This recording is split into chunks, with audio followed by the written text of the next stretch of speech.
Hoje nós estamos aqui no nosso terceiro episódio do podcast da Coeb, com nossas convidadas hosts, a Maria, a Carol e a outra Carol. E nós estamos aqui com a Elder, a nossa psicóloga da Coeb. Ela veio falar um pouco com a gente sobre o Setembro Amarelo. E é isso aí, vamos dar início no episódio então, pode ser? Pode ser. Bom, eu queria já começar te agradecendo por ter topado estar aqui no nosso podcast. E pra gente entrar no clima, pra você explicar um pouquinho o que é o Setembro Amarelo pra gente e pro pessoal que tá assistindo. Oi, gente, obrigada do convite. Bom, prazer estar aqui com vocês e com todo mundo. Espero que a gente faça um podcast bem legal e esclarecedor para vocês. Setembro Amarelo surgiu em 1994, na verdade. A ideia surgiu primeiro lá em 1994 nos Estados Unidos, com a ideia da fitinha amarela. Isso foi a primeira coisa que surgiu, porque em 1994 faleceu um garoto por suicídio chamado Mike M. E no velório dele, os pais e os amigos tiveram a ideia de fazer uns cartõezinhos e amarrar com uma fitinha amarela esses cartões. E as mensagens que existiam nesses cartões eram mensagens pró-vida e também de campanha contra o suicídio, né? E isso pulverizou nos Estados Unidos. Depois, em 2015, o CVV Samaritano, juntamente com a Associação Brasileira de Psiquiatria, decidiu fazer a campanha Setembro Amarelo aqui no Brasil como uma maneira de prevenção ao suicídio e também de valorização à vida. E aí eles tiveram a ideia de usar esse símbolo que já tinha vindo lá dos Estados Unidos, que foi a fitinha amarela. E foi aí que surgiu, então, o Setembro Amarelo aqui no Brasil. Qual que é a relação desse mês, dessa conscientização com as escolas? Então, a gente sabe que a gente tem um índice muito grande de suicídio entre jovens. Na verdade, o índice maior está entre jovens, segundo índice de morte está entre jovens de 15 até 29 anos. Então, a gente trabalha muito, deseja muito trabalhar com jovens e adolescentes, né? Por isso que é tão importante a gente trabalhar a prevenção com adolescentes e por isso escolas, universidades e a prevenção trabalhando aí desde o ensino fundamental, ensino médio e nas universidades. Por isso que a gente foca tanto do trabalho de Setembro Amarelo nas escolas. E você poderia explicar pra gente como que o bullying interfere nessa questão do Setembro Amarelo, das escolas?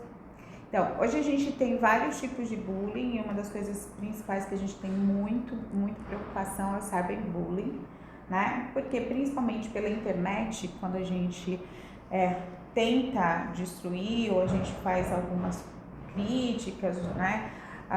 Algumas mensagens aí de bullying via internet, que é o cyberbullying, a gente, depois que você aperta aquela teclinha ali, em questão de segundos, você é capaz de destruir uma pessoa em qualquer lugar do mundo.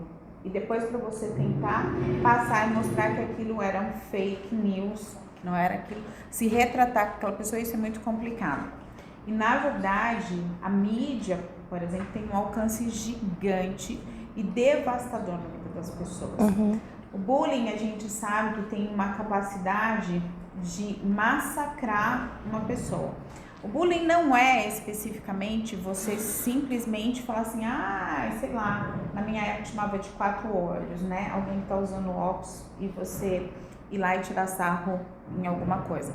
O bullying é sempre uma relação de poder entre alguém que é mais fraco emocionalmente, estruturalmente falando, com alguém que tem uma estrutura melhor. Então, é uma relação de poder que se estabelece.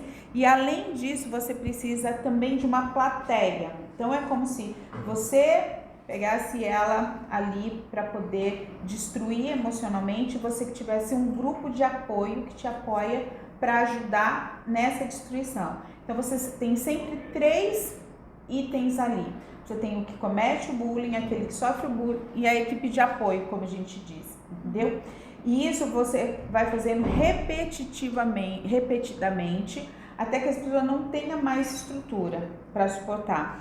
E a gente sabe que muitos índices de suicídio também estão relacionados a isso, tá? Então a pessoa muitas vezes vai entrando em quadros depressivos porque está relacionados a fatores físicos que a pessoa não gosta, a situações emocionais em que ela, características emocionais em que ela é mais fraca, ou as situações socioeconômicas. Então você pega uma característica onde ela é mais fragilizada e você começa ali a tentar destruir essa pessoa. A gente estava conversando e muitas vezes as pessoas que se matam, né? Você disse que elas avisam antes e ontem eu vi um vídeo de uma menina falando que ela tentou suicídio uma vez com remédios, ela estava fazendo lavagem estomacal e ela falou que a dor que ela estava sentindo era tão grande e ela não queria tirar a vida dela, só que ela queria tirar a dor que ela estava sentindo e o único meio que ela viu foi isso. Por que você acha que os adolescentes, é tão difícil para os adolescentes assim receberem ajuda? Porque eu falo por mim mesma, assim, eu guardo pra mim até eu explodir. E por que a gente tem essa dificuldade, especialmente adolescentes? Acho que primeiro porque vocês têm muita dificuldade em expressar as emoções, né? Segundo, pela dificuldade em quem confiar. Então, isso também é uma dificuldade muito grande. Eu vejo pela própria questão de como vocês vão falar disso com os pais. Porque existe uma conotação errônea, e eu acho que isso é um alerta para os pais e para as outras pessoas, né? Que eu costumo dizer, a gente não mensura a dor do outro pela nossa régua.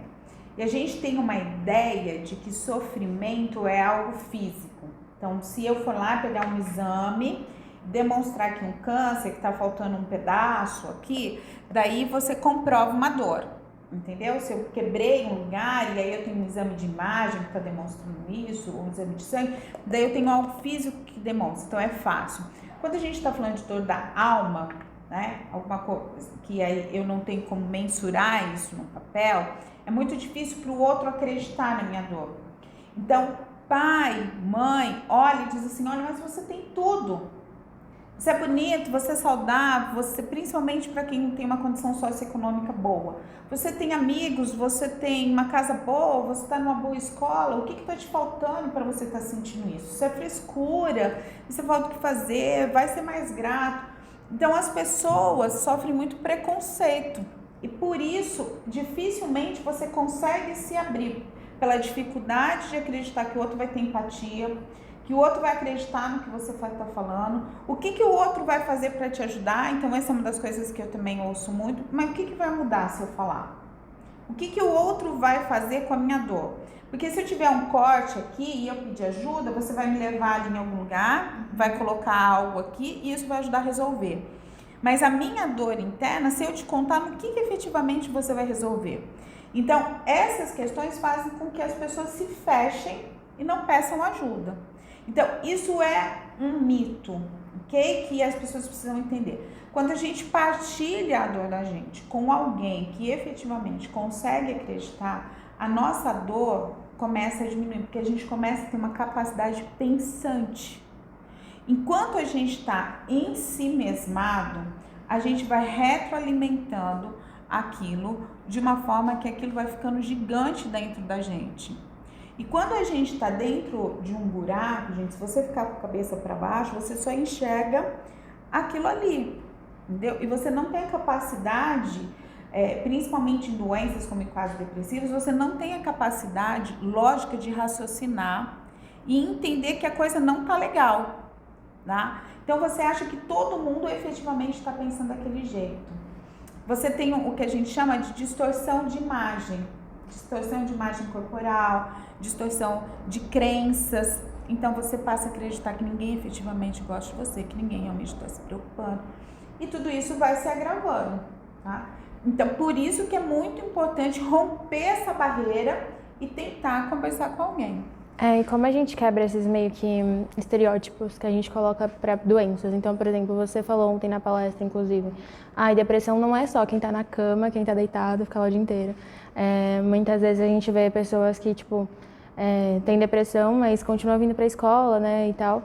E a ansiedade não é só você ter falta de ar, não é isso, né? Então, como a gente fica atento aos sinais, assim, por mais que eles não sejam sempre, né? Cada pessoa tem seu jeito de expressar a doença, mas como a gente fica atento a isso? Por mais que a gente esteja já em 2023, a saúde mental, existe um preconceito gigante e pouquíssima informação ainda a respeito, ok? Pouquíssimo.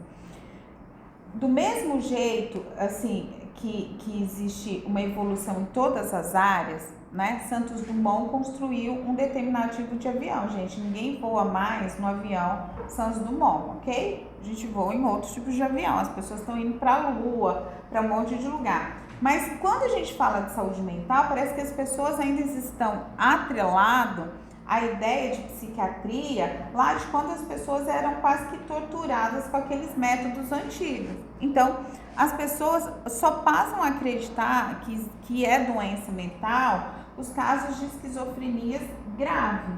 E não evoluíram, o senso comum não consegue evoluir no sentido ainda da saúde mental. Não consegue acreditar que crianças têm doença mental, que adolescentes têm doença mental, que adultos, que idosos. Por exemplo, a gente tem um índice altíssimo de idosos que se matam, que se suicidam.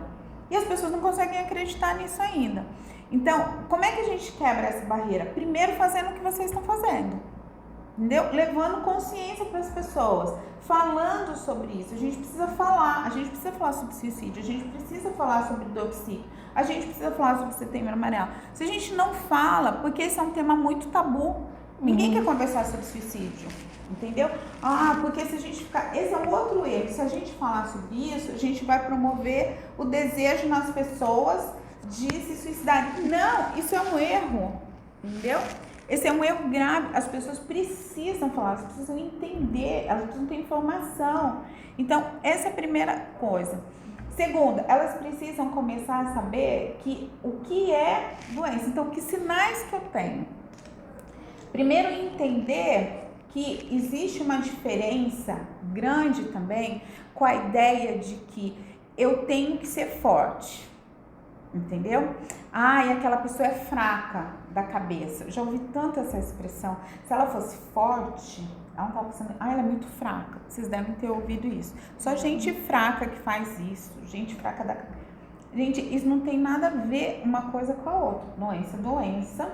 Personalidade, personalidade. Ok? A pessoa pode ser um dragão de construir coisas, de ser criativo, de ser super bom profissional e desenvolver um quadro depressivo e precisar de todo tipo de ajuda, tanto medicamentosa quanto psicológica, de afastamento profissional. Uma coisa não tem nada a ver com a outra. Então a gente tem que entender que qual o principal causa de suicídio, tá? Uma das principais causas, a maior que a gente tem, é o quadro de depressão. Como a gente sabe que adolescentes estão em depressão? Dica número 1, apatia, ok? O que é apatia? Apatia é quando eu tenho um desânimo profundo, ok? Eu não tenho vontade de fazer nada. Mas adolescente vive cansado, vive não querendo fazer nada. Ok, mas aquilo que ele gosta, ele vai querer fazer. Ele vai querer ir para um rolê, ele pode não querer estudar, ele pode não querer fazer um monte de coisa. Realmente. Entendeu? Mas para um rolê ele vai querer ir. Se aquilo que ele não gosta, ele começou a parar de fazer total, é preocupante. Ele começa a ficar muito tempo trancado no quarto, ok? Todo adolescente gosta de ficar no quarto, Então, mas se ele só fica nesse quarto o tempo todo, não quer interagir, eu tenho que começar a ficar preocupado com isso também. 2, adolescente anda em bando. É característica de vocês andar em bando. Se adolescente está sozinho o tempo todo, foi perdendo o contato dos amigos, ficando sozinho, ok? Preocupante. Nível de sexualidade, 0. Isso não significa, tá transando ou deixando de transar. Não tem interesse nenhum por nada. Preocupante, por quê? Porque tá na fase da puberdade, os hormônios estão pulando. Tem que ter algum tipo de interesse em alguma coisa, entendeu? Vaidade tá 0, não tem interesse por nada. Mal às vezes quer tomar banho, quer isso, aquilo e tal, tá? Isso alguns indicativos. Outro indicativo é o de estar funcional, tá indo, tá aquilo, tá, mas não sente prazer em nada. Vamos comprar, sei lá, é doido por celular, vamos comprar um celular? Não precisa. Vamos comer uma pizza que você gosta? Não tô com vontade. A gente vai fazer aquela viagem tanto que ele, mas eu não tô afim de fazer. E ele tá continuando, ele continua indo na escola, ele continua indo no aniversário, mas ele tá sentado meio sem apático, conversando. Ele tá funcional, ou seja, ele tá cumprindo com os deveres que ele tem que cumprir, mas ele não vê prazer nenhum. Isso é anedonia. As duas características mais graves, anedonia e apatia, tá? Esses são os riscos maiores. Quando a gente sabe que tem um risco maior de suicídio? Quando essa pessoa tem essas duas características e é principalmente uma pessoa muito impulsiva. Então, se a gente tem na personalidade um indicativo de uma pessoa muito impulsiva, eu tenho que ficar mais atenta a isso. Pessoas mais impulsivas têm um índice maior de uma hora para outra fazer. Tava super bem aqui na escola, veio pra aula hoje, tudo bem, chegou à tarde, a dor ficou insuportável. Eu vou lá, tranco a porta do quarto e me enforco num lençol. Ok? Porque naquele momento eu não soube lidar com a situação e como eu sou muito impulsivo, eu tomo uma atitude de uma hora para outra. Ok? Então eu tenho que ficar atenta a isso, a essas características de personalidade. Outra coisa que eu tenho que ficar ligada, que eu preciso chamar meu amigo e falar, cara, eu tô vendo que não tá legal, entendeu? Que não tá bacana. E aí, se você sabe que a mãe dela não aceita, e aí o que você faz? Então, é o que a gente ia entrar agora mesmo. Como que a gente pode ajudar essas pessoas? Porque a gente identifica, mas aí a questão de ajudar acho que é uma das partes mais importantes. Porque muitas vezes os pais não aceitam, né? Uhum. Ainda mais que a própria psicóloga mesmo ainda tem aquela preconceito Sim, de fala coisa que de é coisa de gente louco. louca. É. Sim. Então- Como que a gente pode ajudar de alguma forma? Frescura. Exatamente. Então tá. Uma coisa que é super importante, a primeira coisa é vocês entenderem que a vida está acima de qualquer coisa, certo?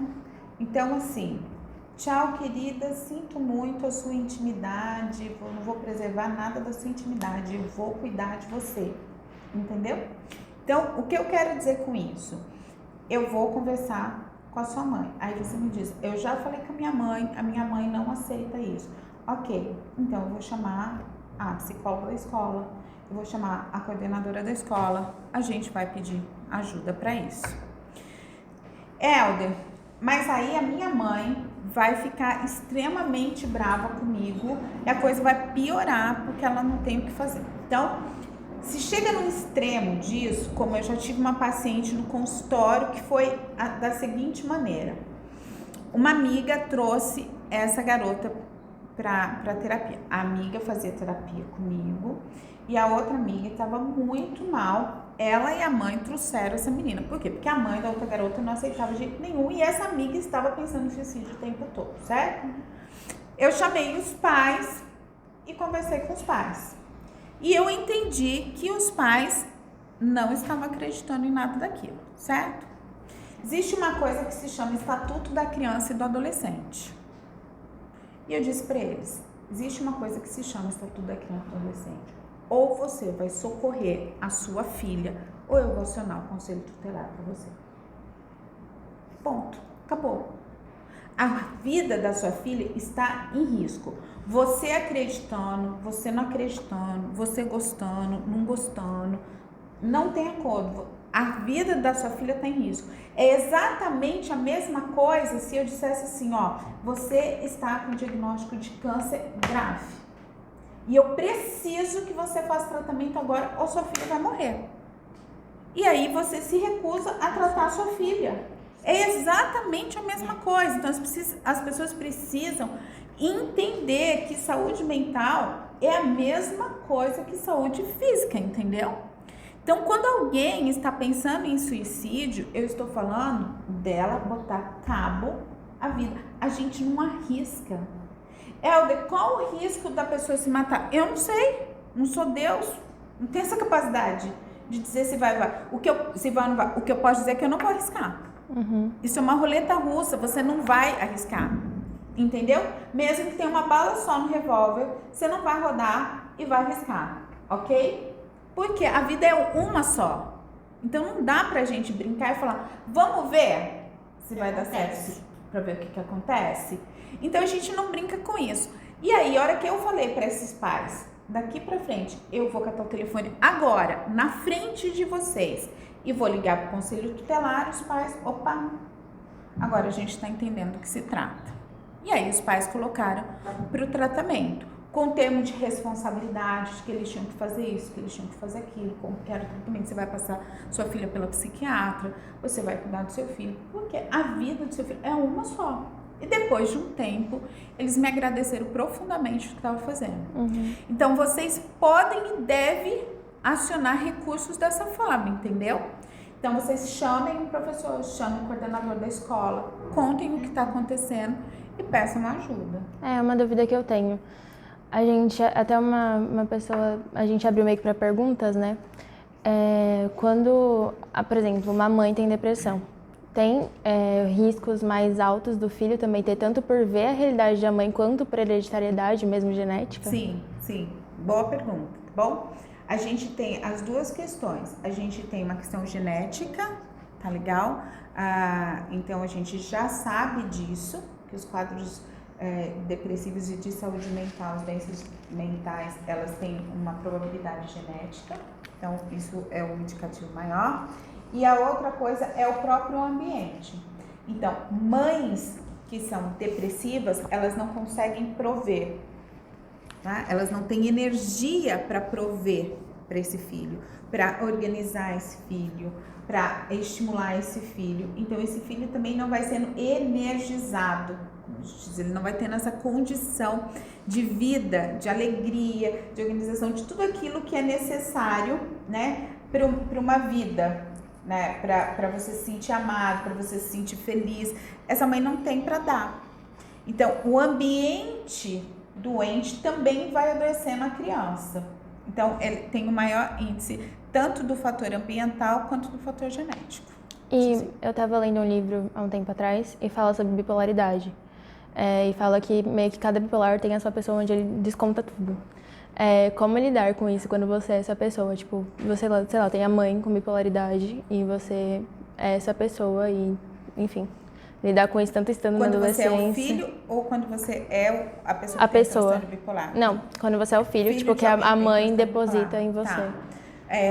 Transtorno afetivo bipolar também, pacientes com transtorno afetivo bipolar também são pacientes que têm muito risco de suicídio, tá bom? Principalmente por causa dessa oscilação de humor. A gente sabe que são pacientes que também têm muito risco, principalmente, daqui uma dica, quando eles estão saindo da fase depressiva grave. Quando eles estão em fase depressiva grave, aqui uma dica.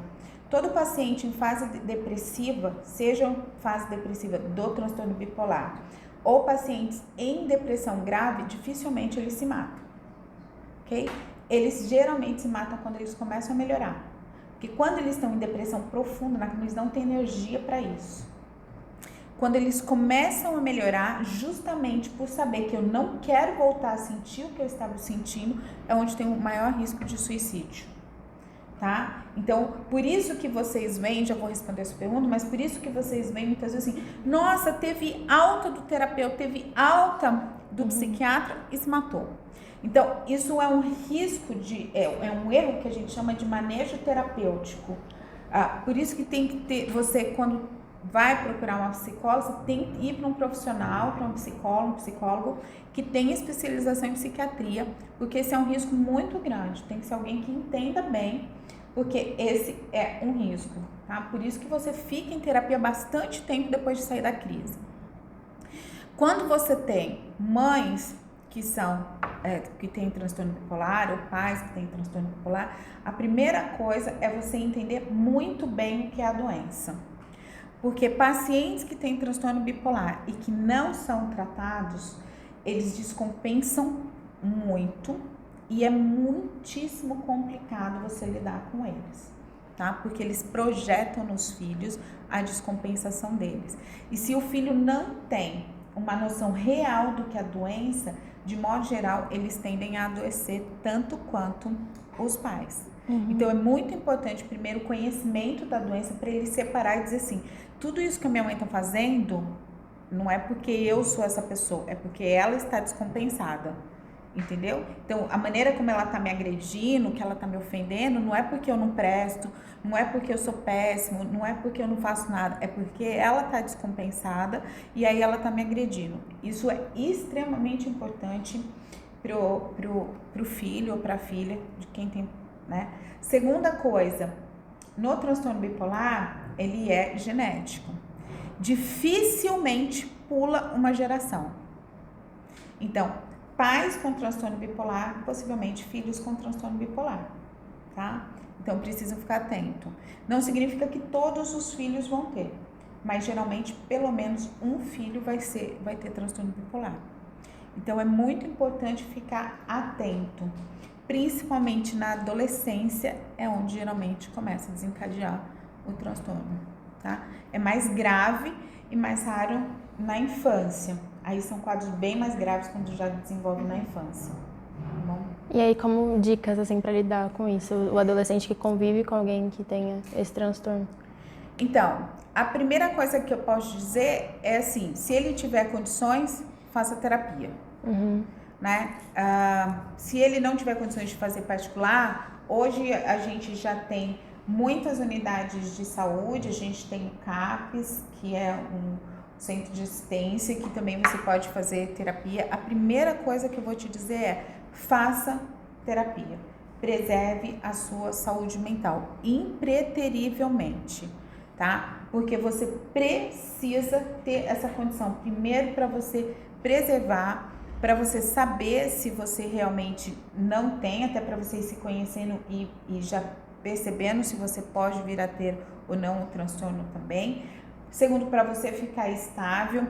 Terceiro, para você não sofrer e não entrar em quadros depressivos em função disso, né? Terceiro, evitar o conflito, que eu acho que é sempre muito importante, né? Tentar colocar o máximo de limites, mas tentar enfrentar o conflito, porque existem situações ali que, se for da doença, o conflito só vai te desgastar e você não vai conseguir resolver nada, né? E aí, tentar parcerias muito saudáveis para que você possa ficar o menos possível naquele ambiente adoecido, né? Aquele ambiente que não tá bem, entendeu? Helder, você estava falando aí de bipolaridade. Borderline e bipolaridade andam na mesma linha ou são coisas completamente diferentes? Tá bom? Borderline é um transtorno de personalidade. Isso é totalmente diferente de transtorno afetivo bipolar. Transtorno afetivo bipolar, você tem uma alteração que é psicogenética, você nasce com ele, você tem alterações neuroquímicas também e focadas nisso. Tá. Transtorno borderline é um transtorno de personalidade e não está relacionado a esses tipos de alterações, tá bom? E aí, você impreterivelmente no transtorno borderline, que é um transtorno muito grave, com risco altíssimo de suicídio, de modo geral, na adolescência, os borderlines tentam suicídio muitas vezes, tá? E quando eu falo muitas vezes, é muitas vezes, e frequentes, 3, 4 vezes. Tem muita automutilação, pacientes borderline, isso com muita frequência, se mutilam com muita frequência, usam drogas excessivamente, e na adolescência essa manifestação é muito, muito intensa. Eles têm descompensações muito sérias, ficam parecidos com bipolares, porque oscilam demais na personalidade. Então, o diagnóstico diferencial ele é muito importante, porque o manejo terapêutico é totalmente diferente, e a questão da medicação também, porque borderline são muito impulsivos, por isso que a tentativa de suicídio é maior entre eles. Uma coisa muito interessante em pacientes borderlines é que, como eles são muito impulsivos, você tem clareza que eles estão fazendo para chamar atenção, mas acontece que eles levam a cabo para chamar atenção, entendeu? Você fala assim, ele sobe em cima da ponte e fala assim, eu vou pular daqui para me matar. Você tá vendo que tá chamando atenção, então, mas ele pula, entendeu? Se ele quiser um controle naquele momento de chamar atenção para aliviar a dor, ele vai pular. Então você não pague para ver, A menos que você tenha muito conhecimento, que você tenha um manejo terapêutico muito grande. Mesmo assim, existem situações que você não vai botar em risco, porque ele pode fazer, entendeu? Então, assim, você tem que ter uma intimidade muito grande, você tem que ser muito bom de manejo, tem que ser um profissional muito habilitado para trabalhar com pacientes borderline, porque a descompensação que eles têm é muito séria, eles botam a vida em risco muito grave, tá? E o que acontece é que em algum momento o cálculo que eles fazem pode dar errado. Então, assim, eu calculei que eu vou tomar essa caixa inteira de remédio, porque eu não gostei de alguma coisa que, sei lá, que os meus pais fizeram, vou tomar essa caixa inteira de remédio que dá tempo até eles chegarem. Eles foram só na padaria, enquanto isso eu tomo aqui. A hora que eles chegarem, dá tempo deles me socorrerem e me levarem para o hospital para fazer uma lavagem. Ela faz isso. Mas, de repente, meu pai decidiu passar na minha avó. E aí eu calculei errado. E deu ruim. Morri. Entendeu? Então, assim, é previamente calculado o que eu ia fazer, sim, mas em algum momento isso pode dar errado. Tá bom? Então, isso é muito... A dor do borderline é uma dor profunda. É muito triste trabalhar nesse sentido com borderline, porque eles têm uma dor intensa demais, profunda demais. É uma dor da alma, que é como se eles vivessem com tudo muito descompensado e 10 vezes mais potente, como se eles andassem com uma lupa em tudo que eles enxergam, tá? E isso não é medicação. A medicação é muito para impulsividade, para segurar a impulsividade deles. Mas o resto é muita terapia, porque é como se eles olhassem o mundo e sentissem o mundo de uma maneira distorcida. Você falou que é muito triste ver esses pacientes nessas situações. E ontem também na palestra você disse que tem pacientes que você lida tipo de segunda a segunda, terapia todo dia. Como que você faz para não pegar a dor deles para você? Então, Muito importante. tá, eu escuto isso às vezes de muitos pacientes que chegam no consultório, eu tenho essa curiosidade, né, de perguntar assim pra mim: tá tudo bem, gente? Então, um off aqui acontece. Que ele tenta não destruir. Acontece coisas de bastidores aqui. Mas vamos aí. Ótimo. Vamos voltar, A vamos salvadora da pátria, vocês julgando ela, velho. Sim. Setembro Amarelo. Tem uma curiosidade assim grande todo mundo em relação aos terapeutas. Primeiro, que a gente tem que cuidar da cabeça da gente, tá? Então, existe uma diferença muito grande entre você fazer psicologia e você ser terapeuta. Nem todo mundo que vai fazer psicologia vai ser terapeuta. Então, durante muitos anos eu fiz terapia de divã 5 vezes por semana. Então, eu fazia terapia 5 vezes por semana, os dias para cuidar da minha cabeça. É a mesma coisa. E hoje faço terapia que a gente chama de análise de uma outra ordem já, né? Mas você precisa continuar fazendo terapia. Essa é a primeira coisa que você tem que entender, para você separar o que é seu e o que é do paciente.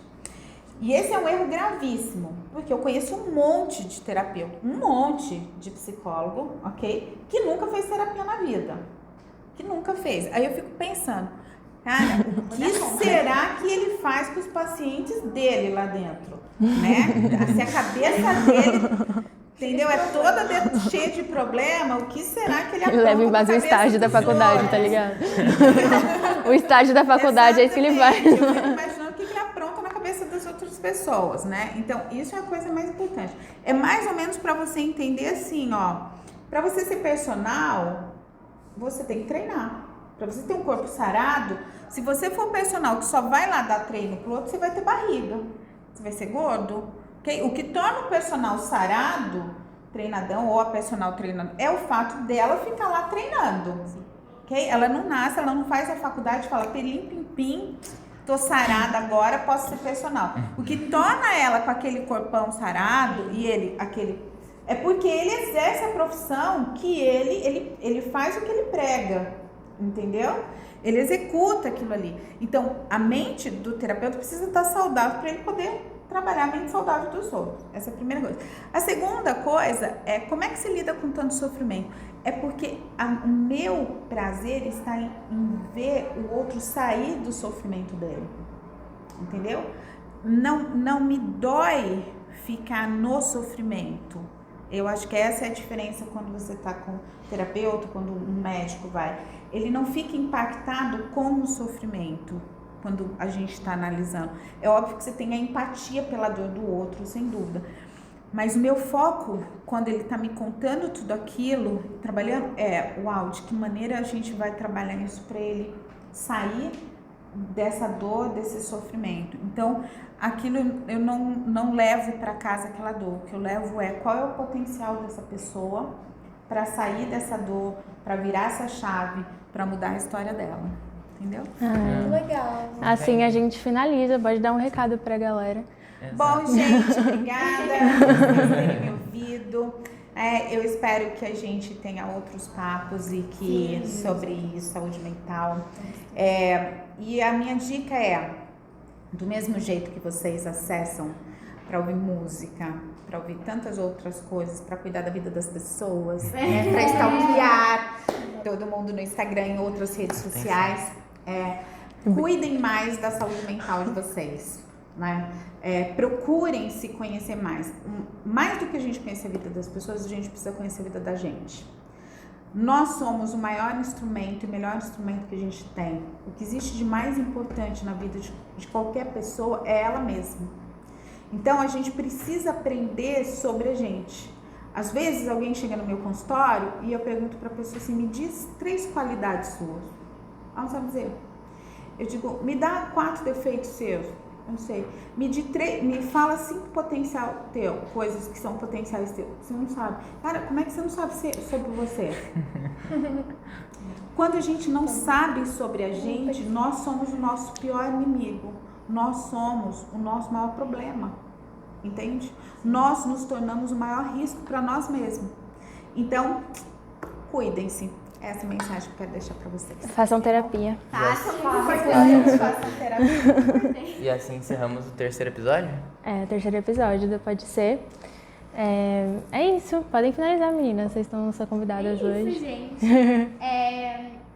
Muito importante tudo que a Elder disse aqui. Eu espero que vocês levem pra vida. A gente também vai levar. E é isso. Vocês querem falar alguma coisa? Obrigada por vir. E compartilhe, assiste, Compartilhem com os pais. Inscreva-se no canal da Coeb. Inscreva-se e assista todos os outros episódios. Comentem o que vocês acharam. Todos os outros 2. Os outros 2 episódios. Sim. 2 episódios. Em breve tem mais. Vai ter mais. Muito obrigada, Elder e meninas, por participarem. Vocês. É isso. Beijo, tchau, tchau. Façam terapia. Tchau. Setembro Amarelo. Setembro Amarelo. Não xinguem os amigos.